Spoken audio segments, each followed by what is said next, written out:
যার 8 মাসের একটা শিশু সন্তান রয়েছে, যার নবপরিণীত একজন স্ত্রী রয়েছে, যার আপনজন রয়েছে, এই 8 মাসের শিশু সন্তানের মাথার উপর থেকে পিতৃ স্নেহটাকে, এই পিতৃ ছায়াটাকে সরিয়ে দেওয়ার মতো বর্বর চিন্তা একজন নবপরিণীতা একজন তরুণী, একটা তরুণী মেয়ের জীবন থেকে, তার স্বামীর সোহাগ থেকে তাকে বঞ্চিত করার মতো এই নৃশংস চিন্তা, এই ভয়াবহ বর্বর চিন্তা যেই সমাজ করতে পারে, যেই সমাজের মানুষগুলো করতে পারে, যেই সমাজের হায়ার এডুকেটেড এই খুনি একটি বিশ্ববিদ্যালয় থেকে সর্বোচ্চ ডিগ্রিধারী, তোমরা যেই সমাজকে সভ্য সমাজ বলো, তোমরা যেই সমাজকে উন্নত সমাজ বলো, আমি সেই সমাজকে বর্বর, অসভ্য আর জঙ্গলি সমাজ বলতে চাই।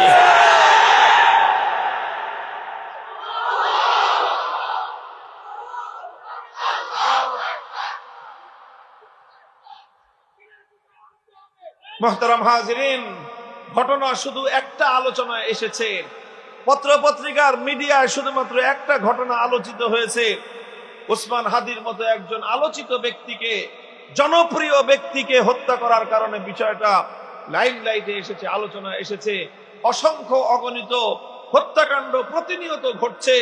5ই আগস্টের পর থেকে এই পর্যন্ত যারা ভালো, তুলনামূলকভাবে এই সমাজের যেই দল, যেই অংশটা তুলনামূলকভাবে ভালো বিবেচনা করা হয়, তারা শুধুমাত্র অন্তর্দ্বন্দ্বে জড়িয়ে, শুধুমাত্র ক্ষমতার দ্বন্দ্বে জড়িয়ে, আধিপত্যের লড়াইয়ে কতগুলো মায়ের কল খালি হয়েছে, কতগুলো সন্তান ইতিম হয়েছে, আমার কতগুলো বোন বৈধব্যের এই ভয়াল ছবলে তারা আক্রান্ত হয়েছে, তার পরিসংখ্যান যদি করা হয়, এই সমাজকে মানুষের সমাজ বলার চেয়ে একটি বর্বরতার সমাজ বলাই অধিক যুক্তিযুক্ত হয়।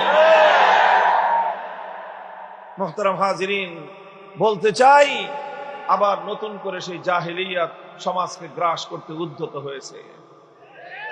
এই জাহেলিয়াত থেকে আমার রাসূল সাল্লাল্লাহু আলাইহি ওয়াসাল্লাম যেভাবে একটা সমাজ বিপ্লবের মধ্য দিয়ে, একটি বৈপ্লবিক পরিবর্তনের মধ্য দিয়ে সোনালী সমাজ কায়েম করেছিলেন, আজ যদি আবারও আমরা চাই যে আমাদের এই সমাজটাকে আমরা পরিবর্তন করব, আমরা আবার সেই সোনার মদিনার সুন্দর সোনালী সমাজের এই পরিবেশ আমরা আমাদের সোনালী সুন্দর এই ভবিষ্যৎ প্রজন্মের কাছে উপহার দিতে যদি চাই, আল্লাহর কসম খেয়ে বলি, there is no alternative way, বিকল্প কোনো রাস্তা নাই।